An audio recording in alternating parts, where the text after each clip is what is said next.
আসসালামু আলাইকুম ভিউয়ার্স। আশা করি আপনারা কেমন আছেন। আলহামদুলিল্লাহ আমিও ভালো আছি। তো আজকে কিছুদিন থেকে সোশ্যাল মিডিয়ার মাধ্যমে আমি দেখতেছি, ফেসবুকে অথবা ইউটিউবে দেখতেছি যে একটা প্রশ্ন বারবার করতেছে একজন লুচ্চা মৌলভীকে। সেই লুচ্চা মৌলভী নামের কলঙ্ক। সেই যেমন যেমন তার শ্রোতা, তেমন তার মানে বক্তা, যেমন বক্তা সে তেমন তার শ্রোতারাও তেমন প্রশ্ন করে যাচ্ছে। তো প্রশ্নকারী প্রশ্ন করছে যে চাচা তো প্রথম প্রথম দিন যেটা দেখেছিলাম যে চাচিকে বিয়ে করা যাবে কিনা।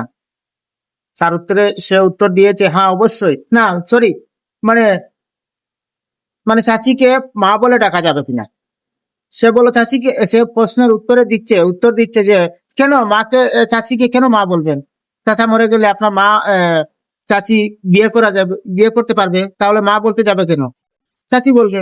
আচ্ছা ঠিক আছে, পরের প্রশ্নতে দেখলাম যে আরেকজন সেই, মনে হয় সেই লুচ্চাটা, যে প্রশ্নকারী যে লুচ্চা, সেই লুচ্চাটা আবার সেই আরেকটা প্রোগ্রামে নাকি, না এই প্রোগ্রামে জানি না, সে আবার প্রশ্ন করে বসছে যে চাচা তো ভাই বোন থাকলে কি চাচিকে বিয়ে করা যাবে?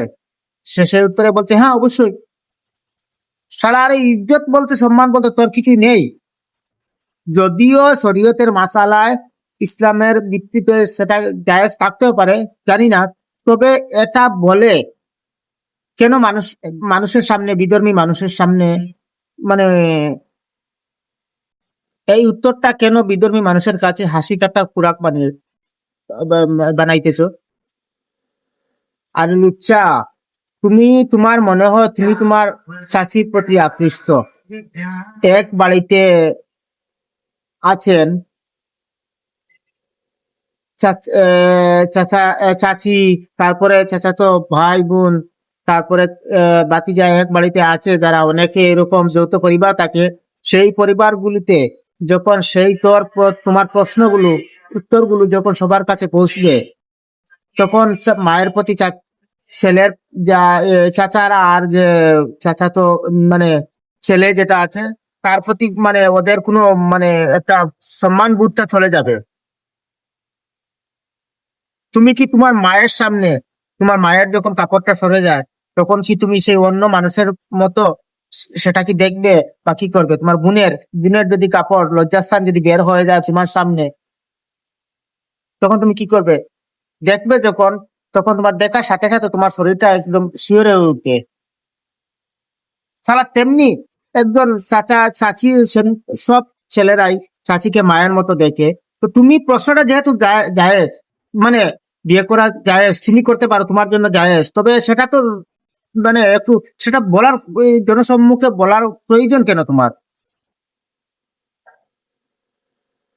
শালা একদল মুসলমানরা মুসলমানদের ক্ষতি করছে, আসলে ওরা হচ্ছে, মানে তুমি যে ওরা হচ্ছে আসলে কি দান্দাবাজ। ওরা আসলে তেমন মৌলবী না। মানুষেরও একটা মানে যাকে তাকে, মানে যে জায়গার যতটুকু সম্মান তাকে ততটুকু দেওয়া না দিয়ে ওদেরকে এমন সম্মানের জায়গায় পৌঁছেছে, ওরা এখন কিছু বুঝতে পারে না আসলে ওরা কি বলতে কি বলে ফেলে। আরো আরো কিছুদিন পরে দেখবে হয়তো উনার থেকেও বের হবে যে মাকেও বিয়ে করতে পারবে। আপন ছেলে যদি, মা যদি মানে বয়স কম থাকে, আর ছেলের যদি বয়স উপযুক্ত হয়ে যায়, তখন ফতুয়াটা আসবে এরকম, হ্যাঁ বিয়ে করতে পারবে। নাউজুবিল্লাহ মিন জালিক। কিরকম বক্তা আর কিরকম শ্রোতা।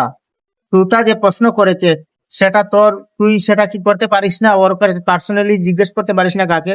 যেহেতু তুই তোর চাচিকে বিয়ে করতে, চাচির প্রতি তুই আকৃষ্ট হয়ে গেছিস, এই জন্য ফতুয়া খুঁজতেছিস এখন। এটা জনসম্মুখে এইরকম লুচ্চার কাছে প্রশ্নটা করা প্রয়োজন কেন? কত আল্লাহওয়ালা আছে, বৃদ্ধ আল্লাহওয়ালা, মানে ভালো মনের মানুষ, ভালো আখলাকের, ভালো শিক্ষিত, ওদের কাছে গিয়ে এরকম প্রশ্ন করা উচিত ছিল তোর। জানতে চাইছিস যেহেতু তুই চাচিকে তুই বিয়ে করতে চাইছিস, এই নাকি ইসলাম?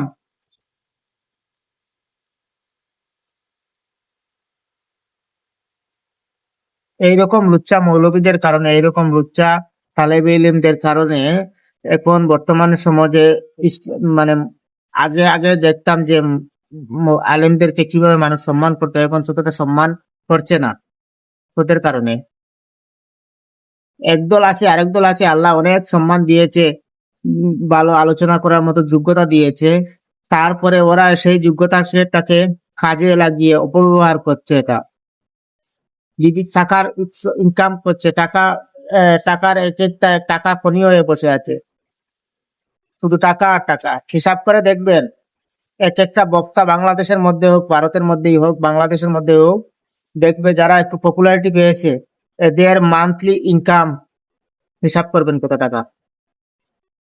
যেমন আছে হাফিজুর রহমান সিদ্দিকী, ওর হিসাব করবেন কত টাকা হবে। মিজান হাজারি, ওর হিসাব করে দেখবে, হিসাব লাগাবেন।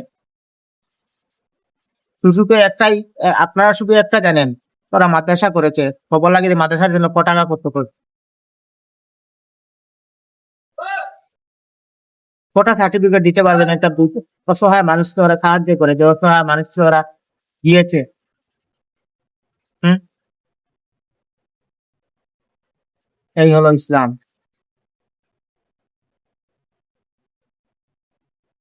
এখনো সময় আছে, এরকম লুচ্চাদেরকে সম্মান দেবেন না, সম্মানের জায়গায় থাকবে না ওরা সব, কারণ ওরা সম্মানের কি বলবো আরে ওদের কথা।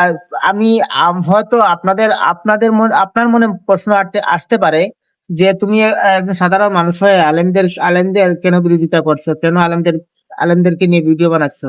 আরে ভাই, আলেমরা আলেমদেরকে তো সাধারণ মানুষ অনুসরণ করবে। আলেমরা তো একটু সতর্কতা থাকতে হবে, তাদেরকে একটু ত্যাগ স্বীকার করতে হবে, খারাপ জিনিসের দিকে না যাওয়া, খারাপ না করা। হ্যাঁ, অনুসরণ করবে কাকে? তাহলে অনুসরণ করবো কাকে? হ্যাঁ, সাধারণ মানুষ অনুসরণ করবে কাকে? তাদের তো একটু ত্যাগ স্বীকার করা উচিত না?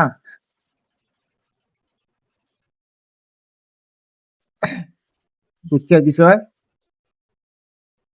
ঠিক আছে, আমাকে খুব খারাপ দৃষ্টিতে দেখবেন না, যদি ভুল হয় ক্ষমা করবেন। দেখা হবে পরবর্তী ভিডিওতে।